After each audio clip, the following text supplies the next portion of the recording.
celebrará y las almas redimidas que han dormido Él las despierta al sonar de la trompeta. A Jesús recibirá después de ascender la iglesia. Confusión habrá en la tierra, madres buscan a sus hijos y no los pueden hallar. Preguntan a sus vecinos, dicen no les han visto, y es porque fueron con Cristo, en las bodas estarán. Sonarán trompetas, sonarán trompetas, anunciando que mi Cristo su iglesia levantará. Sonarán trompetas, sonarán trompetas, y al sonar de la trompeta sus bodas celebrarán. El doctor busca al paciente, pues su cama está desierta. La enfermera no lo encuentra, confundido él está. Llama al tío, llama al primo, ni su padre le contesta, y es porque están en la fiesta de las bodas celestial. Sonarán trompetas, sonarán trompetas, anunciando que mi Cristo por su iglesia levantará. Sonarán trompetas, sonarán trompetas, y al sonar de la trompeta sus bodas celebrarán. Gloria al Señor. Viene Jesús por su pueblo. Gloria al Señor. Hemos estado estudiando a lo largo ya de más de un año, 5 meses, un tema de carácter profético. Estuvimos estudiando el libro de Daniel, el libro de Apocalipsis, y hoy en día, hace algunos meses atrás, hemos empezado a estudiar las profecías en los evangelios. Especialmente hemos estado en el capítulo 24 de Mateo. Ahora vamos a ver otra profecía que se encuentra en el evangelio de Lucas. Y una de las profecías que vamos a analizar con la ayuda del Señor es la señal profética de la inmoralidad sexual de Sodoma y de Gomorra.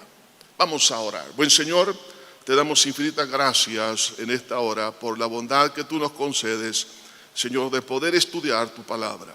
Te pido, Señor, que tú, Señor, nos hables a lo más profundo del corazón, porque tú lo que quieres es, Señor, ayudarnos, restaurarnos, santificarnos y ayudar a otros, Señor, a que no caminen por la senda ancha que los lleva a la perdición. En este momento, Señor, te pedimos tu gracia para que seas tú, mi Dios, hablando el corazón, tanto de los presentes como aquellos que están en casa, los que van por el camino o en cualquier otro lugar. Señor, pedimos que tú les bendigas maravillosamente. En el nombre de Cristo lo pedimos todo. Amén y amén. La señal profética de la inmoralidad sexual de Sodoma y Gomorra. Jesús dijo en Lucas 17, 28 al 30, asimismo como sucedió en los días de Lot, comían, bebían, compraban, vendían, plantaban, edificaban, mas el día en que Lot salió de Sodoma, llovió del cielo fuego y azufre y los destruyó a todos. Así será el día en que el Hijo del Hombre se manifieste. En el estudio anterior estuvimos analizando los días de Noé. Está hablando el Señor Jesús de un paralelismo histórico, que así como hubieron condiciones en el tiempo de Noé, así también serían las condiciones sociales, morales, antes de la venida de Cristo. Y ahora también el Señor hace una comparación con la condición en la cual vivían los habitantes de estas dos ciudades, aunque no solamente estas dos ciudades se encontraban sumergidas en la inmoralidad, habían otras ciudades más en esa región, de las cuales la Biblia dice que fueron consumidos, pero las más representativas eran Sodoma y Gomorra. Por eso que el Señor Jesús quiere que nosotros vayamos a la historia.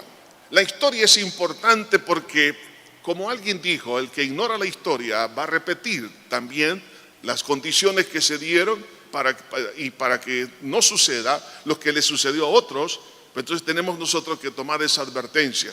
La Biblia dice en 1 Corintios, lo dice claramente, estas cosas se escribieron para nosotros, para que no caigamos en semejante ejemplo de desobediencia. O sea que la historia que vemos a lo largo de la Biblia es una advertencia, porque esto puede repetirse en la vida personal o en la vida nacional o de toda la tierra. Por eso el Señor Jesús hace estas referencias históricas para que nosotros podamos hacer una investigación de lo que sucedió y ver si realmente estas condiciones se están dando en nuestro tiempo. ¿Dónde se encontraban estas ciudades de Sodoma y Gomorra y las otras más ciudades que fueron destruidas? Se encuentran básicamente en las orillas de lo que es hoy en día el Mar Muerto. Ha habido algunas polémicas, especialmente dentro del mundo de la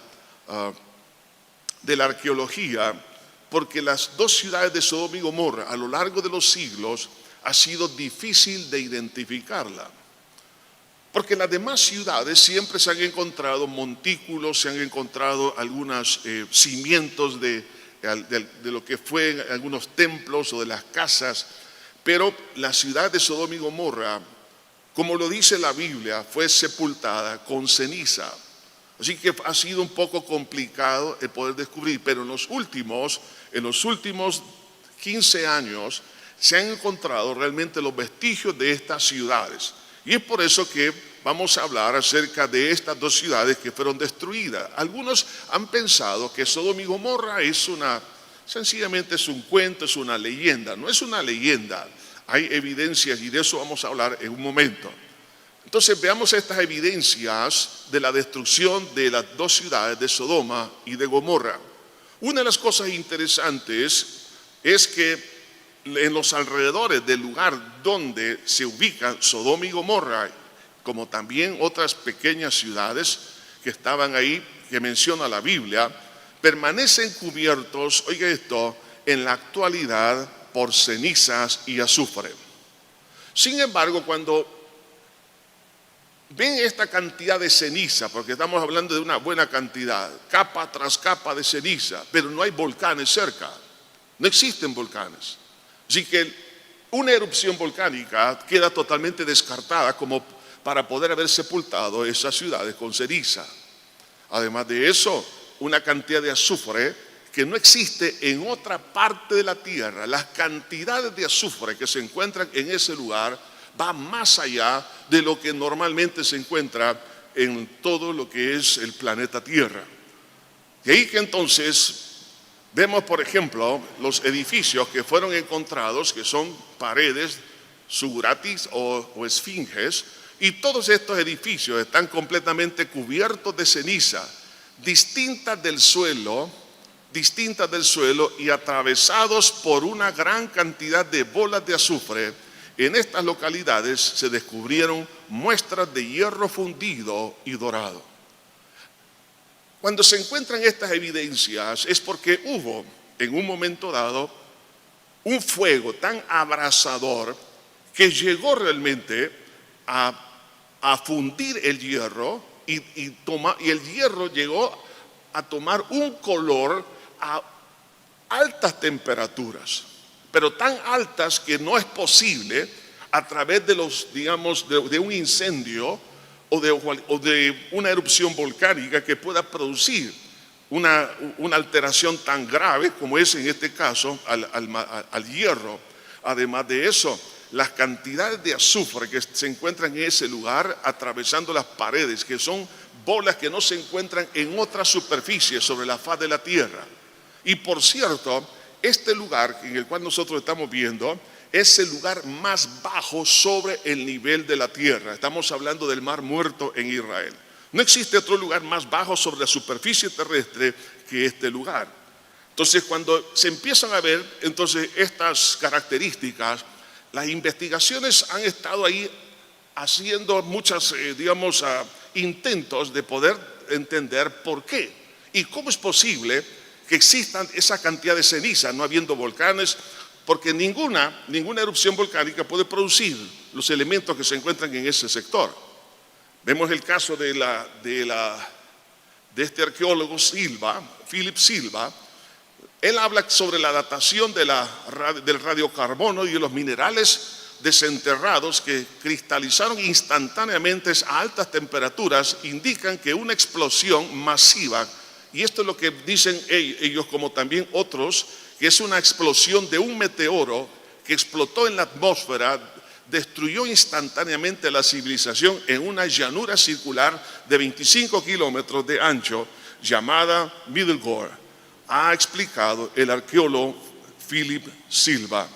Según la revista Science News, hasta 120 asentamientos estuvieron expuestos a temperaturas extremas.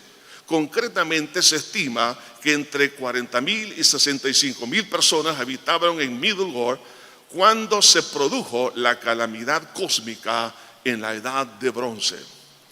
Porque no existe, de acuerdo a los científicos, una explicación para que existan ese tipo de materiales y la alteración que se encuentra ahí, para poder decir que fue un incendio, una erupción volcánica o cualquier otro, evento que haya ocurrido que haya tenido tan altas temperaturas. Es por eso que la mayoría ahora de los arqueólogos y algunos arqueólogos no quieren admitir esta posible, hipótesis. Pero recuerde lo que dice la Biblia. Ya lo vamos a leer dentro de unos momentos. Que llovió, dice, llovió fuego y azufre del cielo. Piense por un momento. Claro, en la Biblia no nos da la explicación de esa lluvia, cómo es que vino esa lluvia del cielo de azufre y de fuego. Pero ahora, por los eventos que se han dado en la historia, y no tan lejana, sino cercana, es aquí donde entonces se llega a esta hipótesis que hay una enorme posibilidad que es lo que pasó en ese sector. En Tal el Hamán se hallan las evidencias más completas de la destrucción según las investigaciones del grupo de Silva que han estado excavando allí los últimos 13 años. En este sitio, la datación por radiocarbono indica que las paredes de adobe de casi todas las estructuras desaparecieron repentinamente hace unos 3.700 años, dejando solo cimientos de piedra. Además, las capas extremas de las piezas de cerámica se fundieron en vidrio y los vientos crearon minerales esféricos que cayeron en la ciudad en forma de lluvia. Cuando empiezan a encontrar ese tipo de cerámica y para que tenga una cobertura de vidrio, esto solamente era posible, y esto es a las temperaturas en las cuales el hombre ha sometido, por ejemplo, la cerámica a partir de la Edad Media, es cuando se empezaron a ver algunas cristalizaciones en la cerámica. Estamos hablando de temperaturas de 600, 800 grados. Pero para la cantidad y la dimensión de lo que se ve aquí en esta región, tuvo que haber existido una temperatura muy, pero muy elevada. Por eso que en estas últimas excavaciones, al encontrar todo esto, en primer lugar se encuentran las capas de ceniza sulfurosa más de 1,50 metros de espesor. Eso es lo mínimo que hay en alguna de esas regiones. Y también en la naturaleza, el polvo de azufre se produce en un 40 a 60% de máxima calidad de pureza. En ninguna parte del mundo no hay polvo de azufre tales como la calidad de los depósitos en 5 ciudades. Piense por esto por un momento.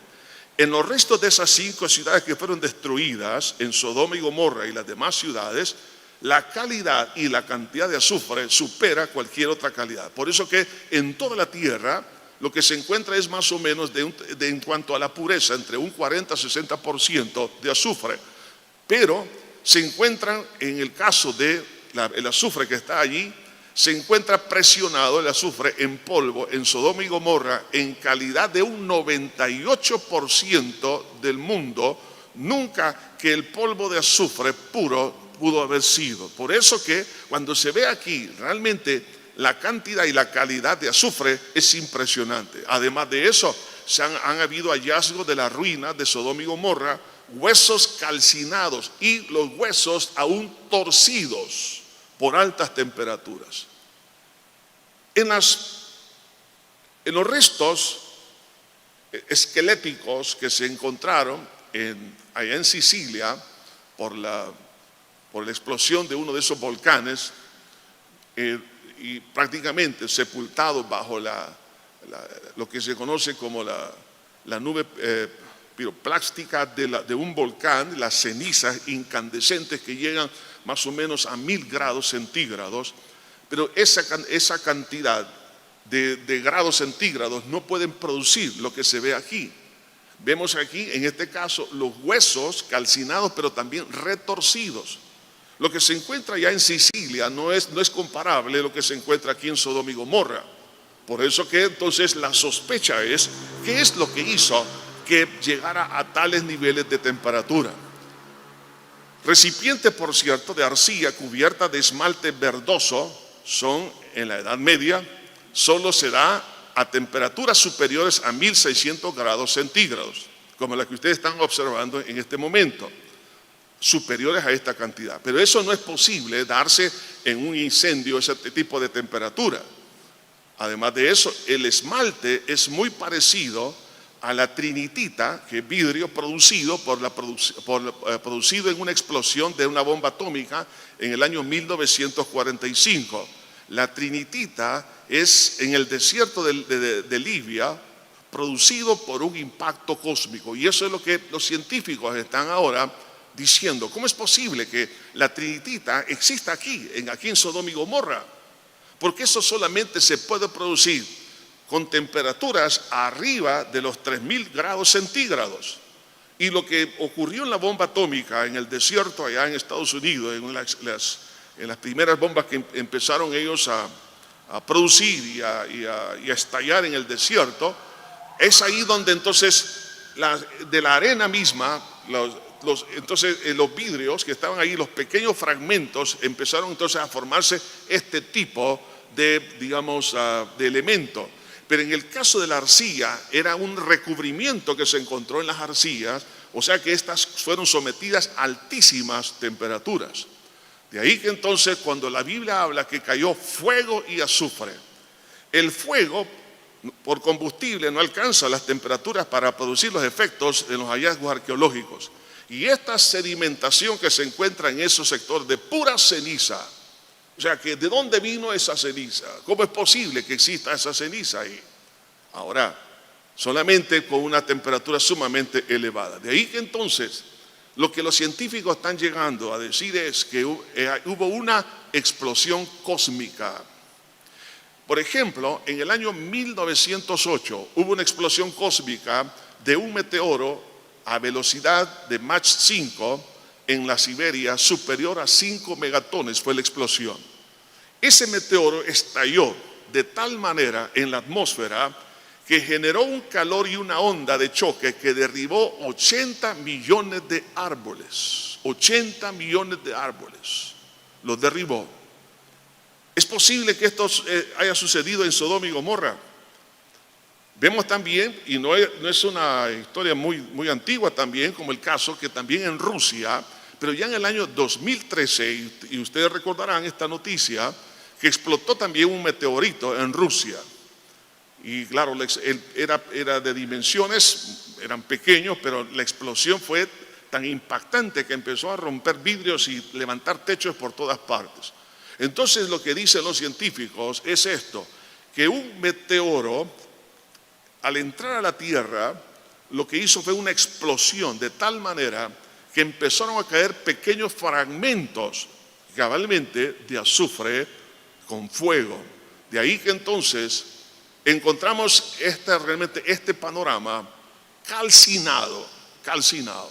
En Deuteronomio capítulo 29, aquí vemos un registro de lo que dice la palabra de Dios en cuanto a ese lugar.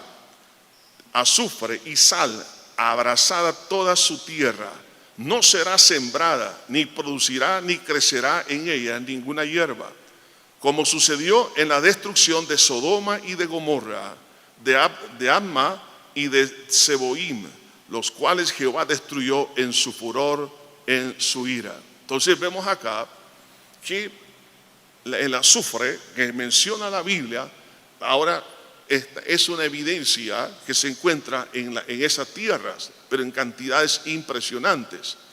Vemos en 2 de Pedro, en el capítulo 2, versículo 6, habla también de lo mismo y dice: y si condenó por destrucción a la ciudad de Sodoma y Gomorra, reduciéndolas ¿a qué cosa? A ceniza, y poniéndolas de ejemplo a los que habían de vivir impíamente. Entonces vemos aquí que la palabra de Dios nos habla, nos ratifica una vez más que fue consumida de tal manera que lo único que quedó fue reducida a ceniza. De ahí que entonces es una advertencia, que si sucedió esto en la historia, puede suceder también en el presente o en el futuro. Vemos también en Judas, versículo 7, dice: como Sodoma y Gomorra y las ciudades vecinas, las cuales de la misma manera que aquellos, habiendo fornicado e ido en pos de vicios contra naturaleza, fueron puestas por ejemplo, sufriendo el castigo del fuego eterno. Vemos ahora una vez más que esta historia es una advertencia. Porque ¿cuál fue la causa? Porque dice iban fornicando, ido en pos de vicios contra naturaleza. Es decir, las relaciones sexuales que tenían no eran normales entre hombre y mujer, sino que ir en contra de las leyes de la naturaleza. Ahora, la pregunta es, ¿qué fue lo que indujo a los habitantes de estas 5 ciudades y dentro de ellas Sodoma y Gomorra a que cayeran en tal vil, consecuencias o prácticas pecaminosas? ¿Por qué llegaron a estos niveles? ¿Qué es lo que pasó? Es importante que hagamos un breve análisis espiritual histórico para que podamos por lo menos tener una idea por qué ellos se llegaron a degradar. Quiero decirles, hermanos, que es importante que en algunos casos, por ejemplo, usted conoce personas que se han degradado, en la vida sexual o también en la violencia o en cualquier otra área. Es importante hacer un análisis histórico, personal o familiar. ¿Qué es lo que ha pasado? Por eso que en algunos casos se mira que existen repetición de generación en generación de ciertas condiciones. Entonces en este caso surge la pregunta: ¿y por qué estas ciudades que estaban ubicadas en un lugar estratégico? Porque eran lugares, no era así como lo vemos ahora, eran lugares de riego, eran lugares de ganado. Por eso que cuando Lot, dice la Biblia, cuando vio las ciudades que estaban en el valle del Jordán, eran de riego.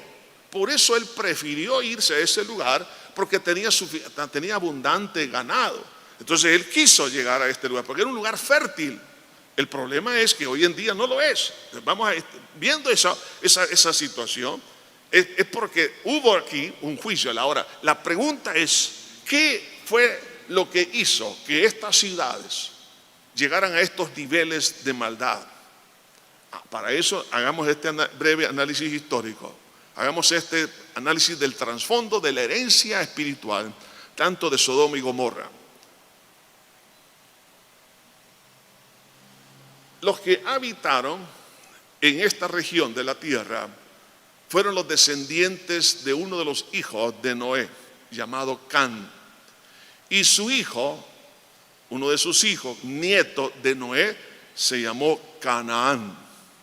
De ahí que en Génesis dice 13:19, y fue el territorio de los cananeos desde Sidón en dirección de Gerar hasta Gaza, en dirección de Sodoma y Gomorra, Adma, Seboim, hasta Lasa.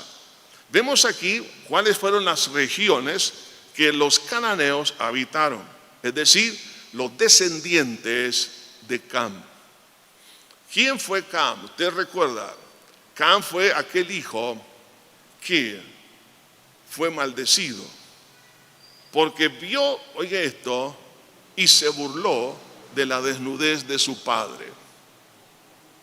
Entonces estamos viendo aquí que existe una situación de carácter sexual que no era correcta en el corazón de él. Y lo más probable es que él nunca trató esto en el momento oportuno.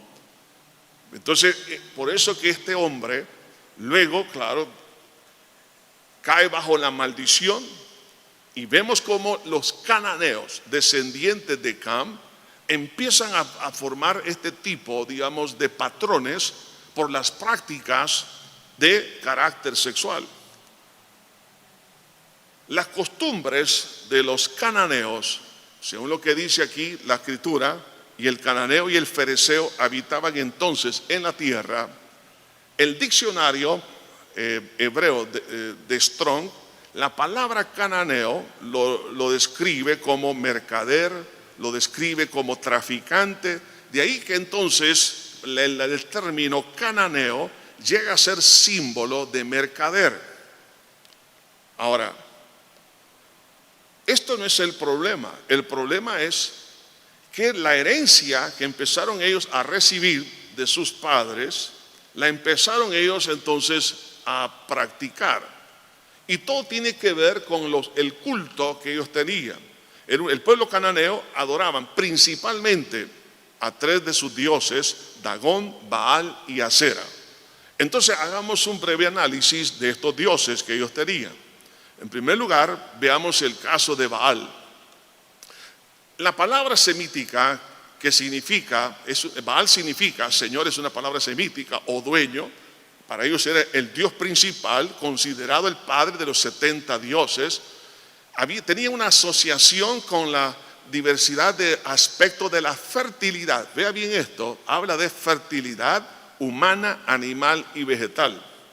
Además de eso, en el culto al dios Baal, que muchos lo vemos en la Biblia, en el Antiguo Testamento, era dirigido por sacerdotes que guiaban a ritos licenciosos en los campos o en los lugares altos.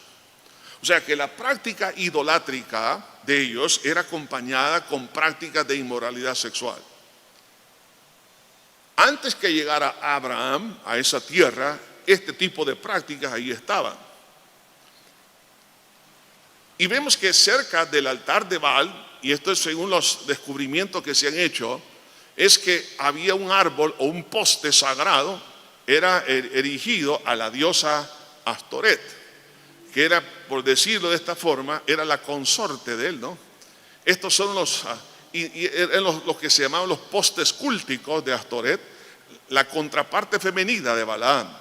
Ahí vemos entonces lo que son los pilares de piedra cúlticos de Baal, también formaban parte del patrón de todo culto que ellos desarrollaban. Entonces vemos otra característica aquí, que en el culto a Baal había una vida de inmoralidad sexual.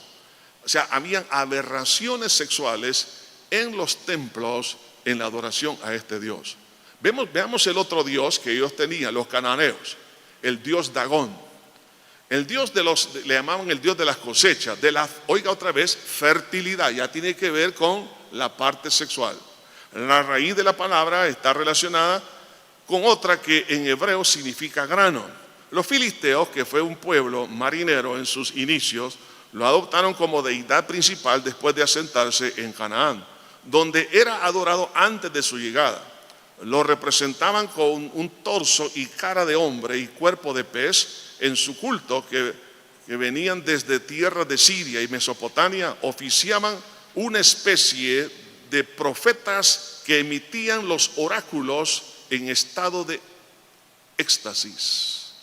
En otras palabras, bajo la influencia de una posesión demoníaca, los sacerdotes empezaban a profetizar, es decir, dar palabra en nombre de Dagón. Entonces estamos viendo que la parte cúltica estaba mezclada con espíritus inmundos, demoníacos y prácticas también de inmoralidad sexual, pensando que de esa manera estaban agradando a sus dioses, los llevaban a esta aberración. El otro dios cananeo era el dios de Asera. Los nombres de Asera también, dependiendo del lugar donde estaban, tenía distintos nombres, pero era lo mismo, como era Astoret, Anat, Astarte y Asera. Todos ellos relacionados con el sexo y la maternidad, y a menudo se intercambiaban hasta el punto que las diosas no se diferenciaban. Cientos de placas de la diosa desnuda de la fertilidad se han hallado durante las excavaciones de las ciudades cananeas. Entonces estamos viendo ahora otra vez dentro de este culto la práctica de la inmoralidad sexual. Ahora, piensen que los niños, los jóvenes, todos estaban involucrados en esa parte cúltica, empezó a desarrollarse, pero recuerde, Cam, que fue maldecido porque descubrió, y no solo eso, sino que se burló de la desnudez de su padre. Todo ese tipo de aberraciones llegaron de herencia a las demás generaciones, y esto lo llevaron a otro nivel, empezaron a acrecentar una y otra vez. Fue así como surgen estas ciudades de Sodoma y de Gomorra. Entonces, ¿qué es lo que está detrás de todo esto? Veamos entonces el mundo espiritual detrás de la idolatría. La palabra de Dios nos da aquí un retrato, nos saca una radiografía de carácter espiritual de todo esto. En 1 Corintios capítulo 10, versículo 14 en adelante dice: por tanto, amados míos, huid de la idolatría. Es una exhortación del Señor a través de su palabra. Huid de la idolatría. Es algo que nosotros no debemos de acercarnos a esto. Esto es sumamente peligroso. Okay. Veamos por qué. Como dice, como a sensatos os hablo, juzgad vosotros lo que digo. La copa que bendecimos, no es la comunión de la sangre de Cristo. El pan que partimos no es la comunión del cuerpo de Cristo. Siendo un solo el pan, nosotros, con ser muchos, somos un cuerpo, pues todos participamos de aquel mismo pan. Mirad a Israel según la carne. Los que comen de los sacrificios no son partícipes del altar. Quedémonos aquí por un momento. El participar en aquel entonces, por ejemplo, los sacerdotes del Antiguo Testamento, ahora estamos hablando del templo de Dios, cuando participaban del pan, de la mesa, de los panes de la propiciación, entonces, de la proposición, estos panes eran sagrados. Ahora, al participar de estos panes era hacerse partícipe o hacer uno con la fe que se tenía. Ahora, y aquí lo toma entonces el apóstol Pablo como un símil para que nosotros entendamos que cuando tomamos la Santa Cena es prácticamente, estamos nosotros actuando, digamos, como un acto de ratificación al pacto que Dios hizo con nosotros en la cruz del Calvario, por medio de la muerte del Señor.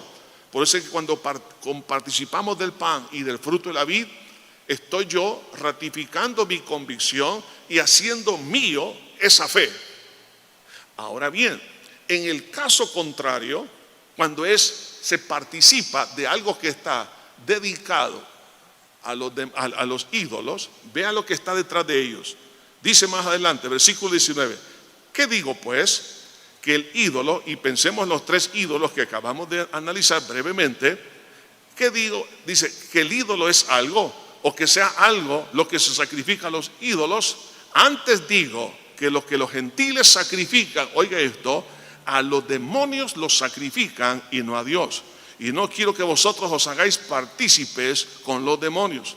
No podéis beber la copa del Señor y la copa de los demonios. No podéis participar de la mesa del Señor y de la mesa de los demonios. Cuando los cananeos hacían esos actos cúlticos a sus dioses, no lo estaban haciendo al dios de bronce, como es el caso de Baal, o a la diosa de acera, ya sea de barro o de cualquier otro material. En sí mismo el metal o cualquier otro material no es, digamos, eso es un símbolo, pero que está representando ¿qué cosa? Demonios. En otras palabras, cuando la gente actúa en el campo de la idolatría, quiero que entendamos esto por lo que dice la Biblia, esto no lo estoy diciendo yo. El que participa con las cosas de idolatría lo hacen a los demonios. Los sacrifican a los demonios y dice, y no a Dios. Y no quiero que vosotros os hagáis partícipes con los demonios. En otras palabras, no quiero que exista una asociación o que se hagan socios con los demonios.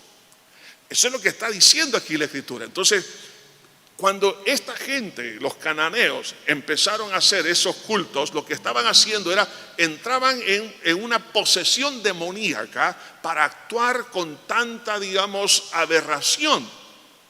Por eso, que viene de generación en generación, aumentando, por ejemplo, distintos cultos, y cada uno tenía su variedad en sus ritos y a la vez también en sus prácticas sexuales, que llegaron a desbordarse años después en Sodoma y Gomorra, a tal nivel que llegó esta aberración que ya no podía realmente existir un aspecto reversible, que ellos retrocedieran. Por eso que la condición de la ciudad de Sodoma y Gomorra era una operación diabólica que indujo a las personas, porque ellos así lo quisieron, a las aberraciones que vemos en la palabra de Dios. Entonces veamos algunas condiciones generales de los habitantes de Sodoma y Gomorra por las palabras que Jesús dijo en Lucas capítulo 17. Cuando Jesús da este diagnóstico, dice: comían, bebían, compraban, vendían, plantaban y edificaban. En resumen, podemos decir, en estas palabras, estaban enfocados en sí mismos y el materialismo. O sea, no les importaba otra cosa. Mis deseos es todo lo que yo quiero y dinero. No, otra cosa no la quiero. Mi pregunta es esta para ustedes. Cuando Jesús dijo, así como fue en los días de Sodoma y de Gomorra, así será en los días del Hijo del Hombre, significa que las mismas condiciones morales, espirituales van a existir antes que Cristo venga. Entonces, mi pregunta es esta: ¿cree usted que el mundo entero está enfocado en sí mismo y en el materialismo? Creo que no queda duda que así es. Entonces, veamos entonces otras condiciones que vemos aquí en Sodoma y Gomorra. La maldad era generalizada y pecadores intencionales contra Jehová en forma exponencial. Dice Génesis 13:12, mas los hombres de Sodoma eran malos, vean los calificativos, y pecadores contra Jehová en gran manera. Cuando dice acá que eran hombres malos, 1, 2, pecadores, pero hay aquí un superlativo, contra Jehová, dice en gran manera. O sea, los pecados de ellos no eran solamente como, digamos, alguien lo puede ver como una diversión o por satisfacer sus deseos, sino que intencionalmente tenían como objetivo ofender al verdadero Dios. O sea que ellos no ignoraban la existencia del verdadero Dios. Alguien podría decir, pero yo no sabía. Lo dice la Biblia. Lo dice, pecadores contra Jehová en gran manera. O sea que ya era un acto deliberado. De ahí que entonces la palabra malo en hebreo se traduce como maligno, cruel, malvado. O sea que la gente le gustaba producir angustia a todos los demás. Piense que una gente que estaba oprimida, poseída por demonios y con tanta lujuria y lascivia, lo único que les encantaba era hacer sufrir a otros.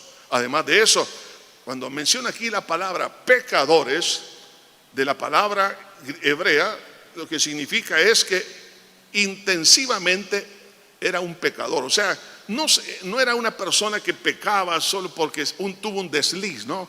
Sino una fragilidad, sino que intensivamente, estamos hablando que lo puso por decir, a la enésima potencia. O sea, la vida de maldad y de pecado era intensiva, pero tan intensiva que no había forma de que estas personas no tuvieran otro estilo de vida. Entonces, cuando uno empieza a ver las condiciones morales y espirituales de esta gente, malos y pecadores en gran manera, oiga, y todo esto contra Dios. O sea, que era como un aborrecimiento, no era por falta de conocimiento, sino con dolo, con alevosía y ventaja, contra Dios mismo. Ahora, otra de las condiciones generales que había ahí en la ciudad de Sodoma y Gomorra, dice en el versículo 11, y tomaron toda la riqueza de Sodoma. Cuando hubo una guerra, la riqueza de Sodoma y Gomorra y todas sus provisiones, y se fueron, porque estas dos ciudades fueron invadidas por otros ejércitos, pero dice que tomaron la riqueza, o sea, es lo único que les importaba. O sea que vemos que era un pueblo muy rico. Y tomaron también, dice, a Lot, hijo del hermano de Abraham, que moraba en Sodoma, y sus bienes, y se fueron. Además de eso, el liderazgo que había allí era sin sinceridad, había una hipocresía en la política de liderazgo. Cuando Abraham va a rescatar a Lot, porque había sido capturado, porque Lot tristemente se fue a vivir a Sodoma y Gomorra. Por favor, no se vaya a vivir a Sodoma y Gomorra, ¿okay? Entonces, estando ahí, pues, cae cautivo. Entonces Abraham lo fue a liberar. Cuando él regresa de la victoria, mire lo que dice el versículo 17. Dice, salió el rey de Sodoma. ¿A quién salió? A Abraham. Salió el rey de Sodoma a recibirlo al valle de Sabe, que es el valle del rey.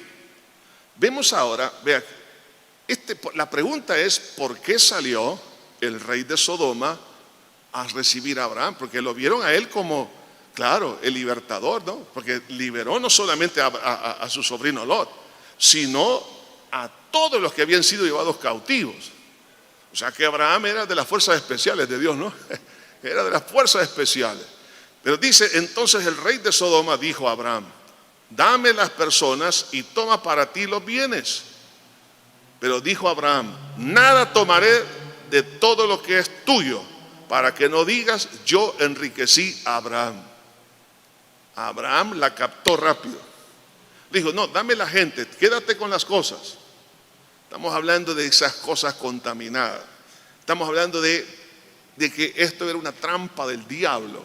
Vemos aquí la falta de sinceridad, porque era para de alguna manera tener un pie adentro en los planes que Dios tenía para la vida de Abraham. Y Abraham le dijo, vete con tus personas y aquí está todo lo que es tuyo, no lo quiero. Vemos entonces que había astucia en ese liderazgo, pero también otra de las condiciones que era un menosprecio a Dios, liviandad y rechazo a la voluntad de Dios, materialismo. Por eso dice, comían, bebían, compraban, vendían, plantaban y edificaban. O sea que todo era lo material.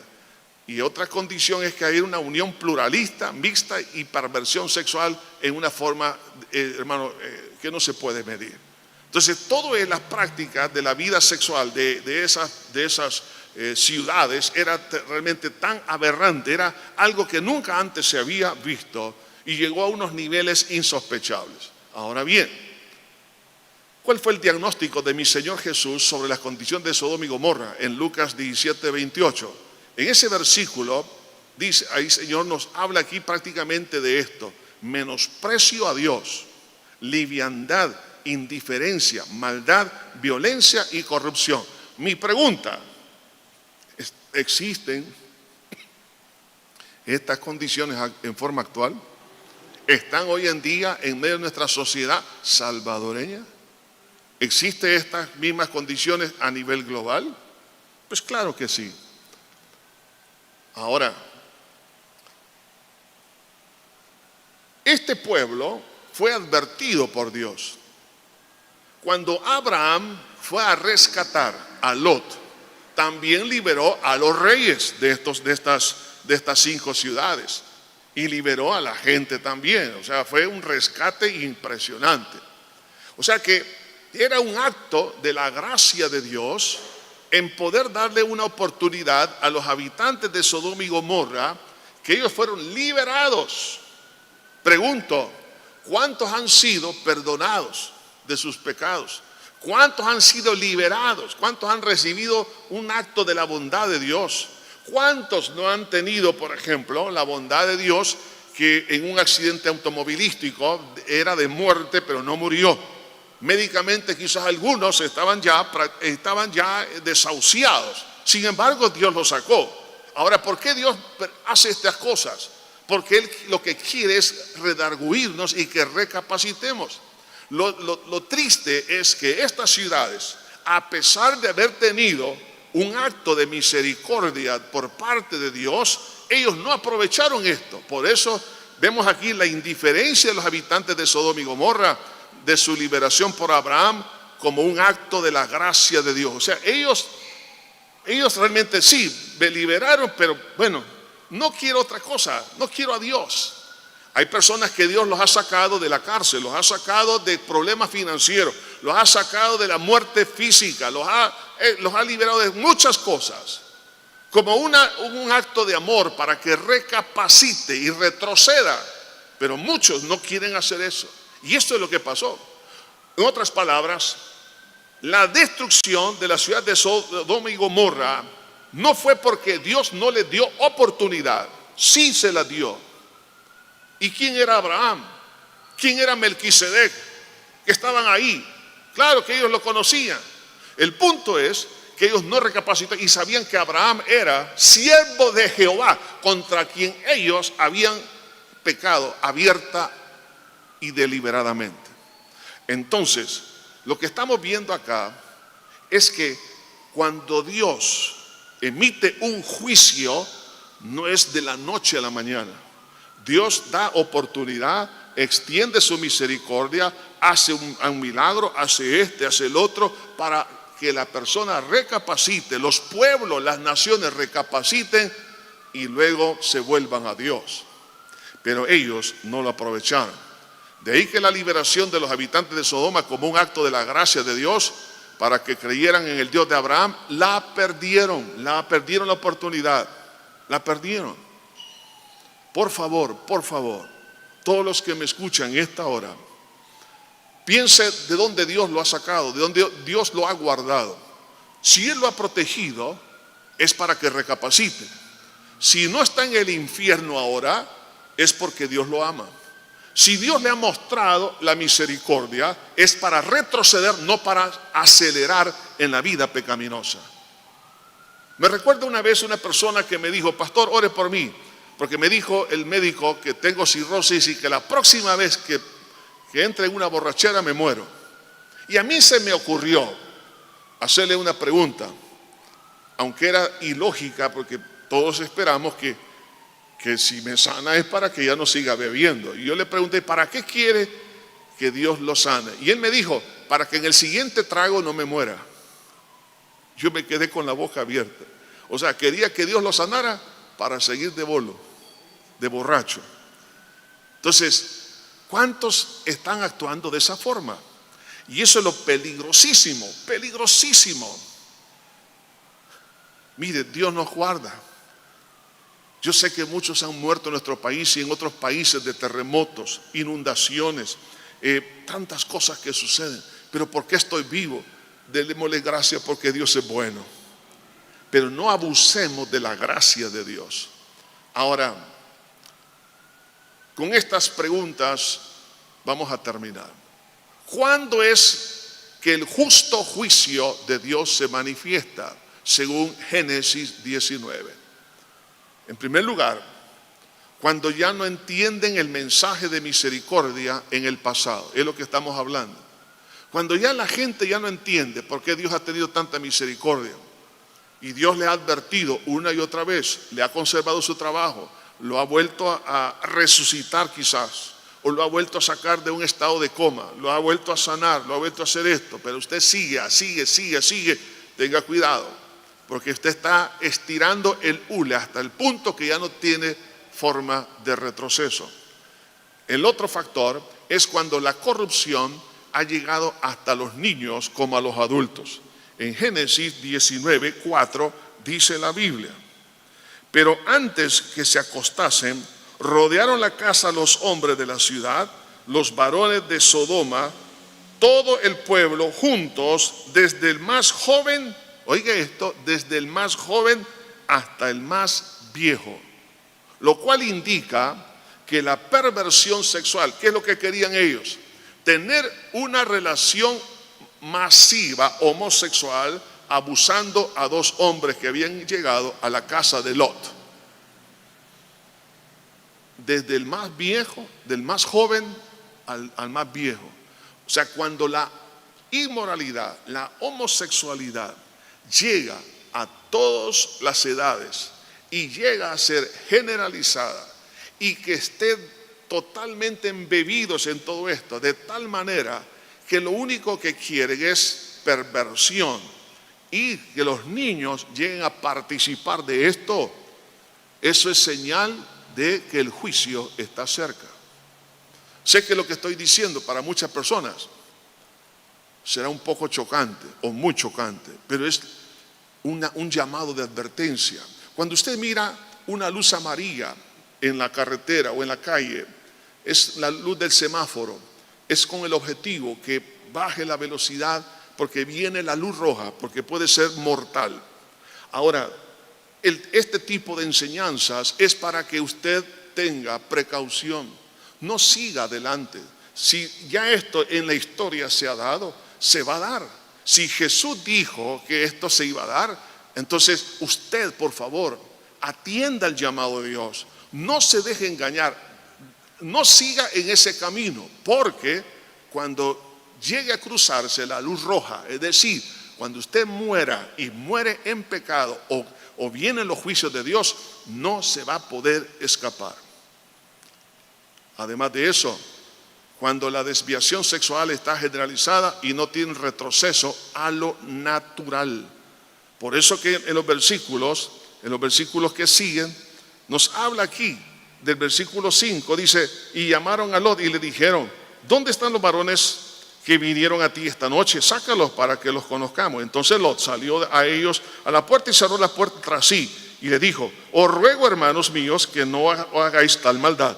Y aquí ahora yo tengo 2 hijas que no han conocido varón, a las cuales sacaré afuera y haced con ellas como bien os pareciere. Solamente que a estos varones no hagáis nada, pues que vinieron a la sombra de mi tejado.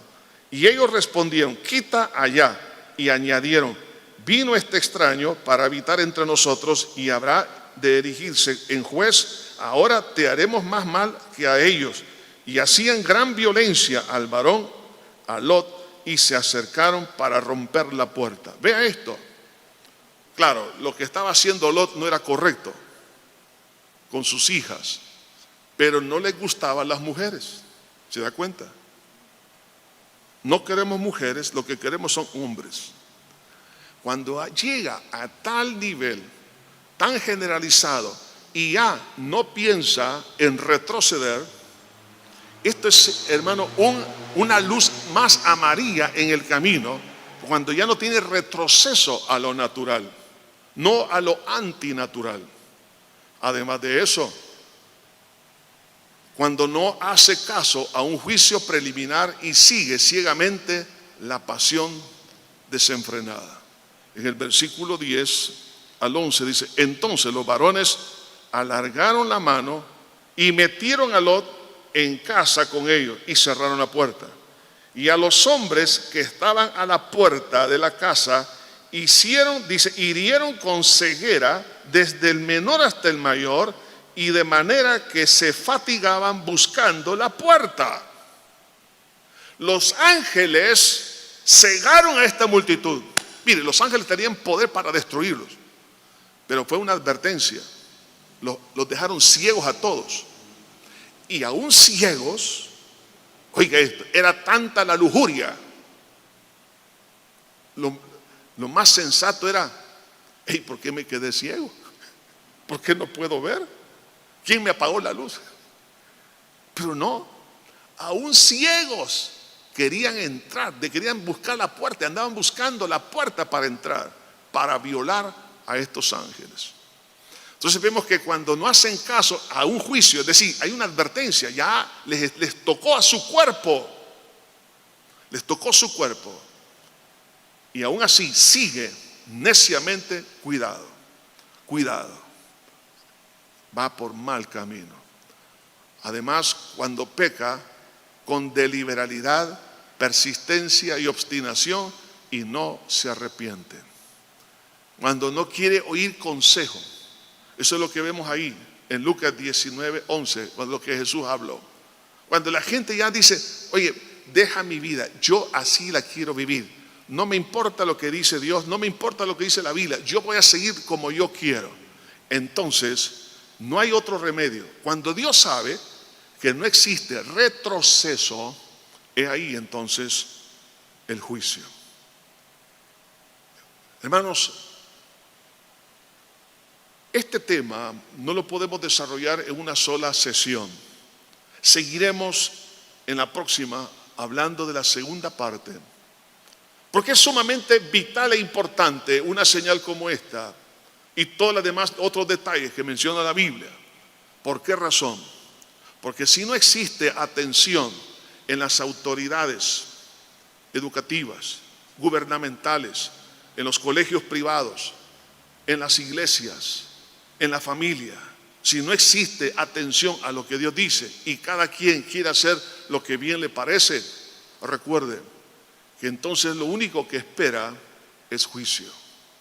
Si en Sodoma y Gomorra ellos nunca esperaban, como dice ahí, compraban, vendían, plantaban, o sea, tenían la vida normal. En otras palabras, pensaron que Dios les estaba dando su voto de confianza. Sigan así, están prosperando económicamente. Vea esto, hoy en día la gente cree que porque tiene dinero, porque tiene trabajo, le están saliendo buenos empleos o buenas empresas y está prosperando, cree que Dios le está diciendo, sigue pecando.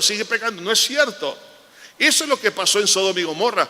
Compraban, vendían, plantaban, todo estaban haciendo. O sea, el comercio se estaba desarrollando abundantemente. No se equivoque. Dios no compromete su palabra. Dios ha dado avisos. Dios se los dio a los habitantes de Sodoma y Gomorra. Dios envió a su profeta Abraham al rescatar a los 5 líderes, a los 5 presidentes de esas ciudades, de esas naciones. Abraham los rescató. Abraham se convirtió en un testigo de Dios, habló de Dios, acerca de la grandeza de Dios, porque era imposible con los pocos hombres Abraham rescatar a tal cantidad de personas y destruir a otros 4 reyes más. Era imposible, humanamente hablando. Pero ellos no entendieron esto. Por eso, cuando Jesús habló de esta señal, está hablando que esto se puede repetir y se va a repetir. Lo triste es que sabiendo la historia, teniendo evidencias científicas de la destrucción, no esperemos que no vaya a suceder. Si Jesús dijo, así será como fue en los días de Lot, que compraban, vendían, así será la venida del Hijo del Hombre. Es por eso que es necesario que atendamos la señal profética de la inmoralidad sexual de Sodoma y Gomorra. Esta es la primera parte de este estudio y en la próxima oportunidad hablaremos del resto. Pero oremos en este momento y quiero hacer un desafío a todas las personas que nos escuchan, sea presentes o aquellos que están por televisión o en las redes sociales. Démosle crédito a Dios, a su palabra.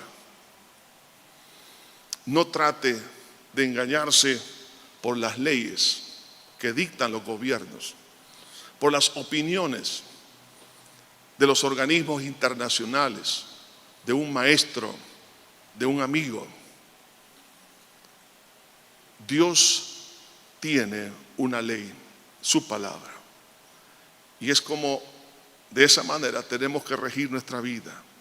Yo le animo a que acuda a la misericordia de Dios. Si Dios le ha hablado a través de este estudio y a través de otras circunstancias que usted sabe, es mejor rectificar ahora. Hoy es el día de salvación.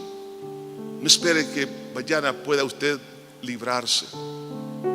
Recuerdo una persona que se le estuvo hablando de Cristo un día antes que muriera, y él rechazó una y otra vez. Murió en un accidente aéreo y no quiso nada con Jesús. Él pensaba que todo lo tenía controlado.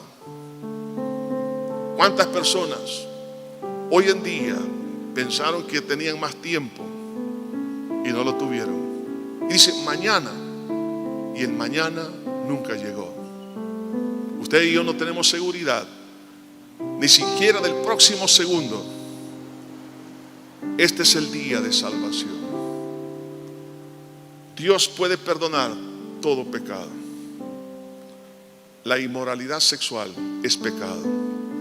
No es una opción de vida, es pecado. Y la paga del pecado, dice la Biblia, es muerte. Pero Dios le ama a usted. Dios quiere perdonarle. Solamente arrepiéntase, pídale perdón a Dios, y por la fe en su sangre que derramó en la cruz, recibe ese perdón y Dios le va a restaurar. Ahí donde está, diga conmigo esta oración: Padre eterno que estás en los cielos, me arrepiento de todo corazón de haber pecado contra ti, haber hecho lo malo, Señor. Soy un pecador, no me justifico. Contra ti he pecado, he hecho lo malo delante de tus ojos. Me duele, Dios mío, el haber herido tu corazón. Perdóname, perdona.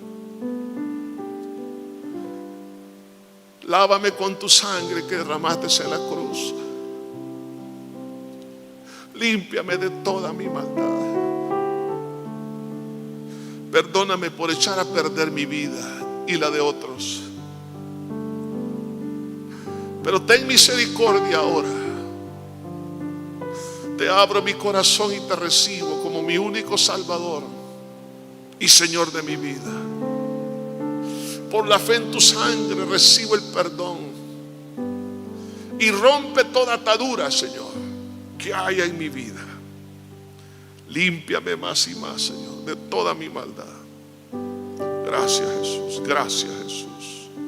Siga orando con sus propias palabras. Y a todos los hijos e hijas pródigas, en el nombre de Jesús, vuelva al Señor. Dios tiene misericordia. Dios le ama. Él no quiere que nadie se pierda, sino que todos procedan al arrepentimiento, lo cual significa perdón y vida eterna. Dios le va a ayudar. Yo sé que tiene muchas preguntas, pero es momento de que sea Dios en el tiempo de Él, que Él le conteste las preguntas. Pero es el día de ahora que Dios ha establecido para que usted se arrepienta y vuelva al Señor. Ahí donde está, diga conmigo: Señor, yo como hija, como hijo tuyo, tiempo atrás te conocí como mi Salvador y Señor. Nací de nuevo, pero me convertí en un hijo pródigo. Ahora, mi Dios, me duele el haber pecado contra ti, el haber hecho lo malo. Me arrepiento, Señor, de haberte ofendido con todos mis pecados. Límpiame con tu sangre que derramaste en la cruz. Santifícame, Señor. Aquí estoy para que hagas de mí un milagro. No quiero volver atrás. Te amo con todo mi corazón. Te recibo una vez más como mi Señor. Gracias, Padre. Gracias, Señor. Gracias, Jesús, por cada corazón, cada vida que ha tomado a bien dar este paso. En el bello y maravilloso nombre de Jesús lo pedimos todo. Amén y amén. Ha sido un verdadero placer el que podamos en esta oportunidad reanudar el estudio bíblico presencial y virtual ahora también. Y a todos los que están en casa o camino a su casa o donde quiera que esté, juntamente con todos los presentes, que Dios los bendiga. Y el próximo miércoles les esperamos a la misma hora. Que Dios me los guarde.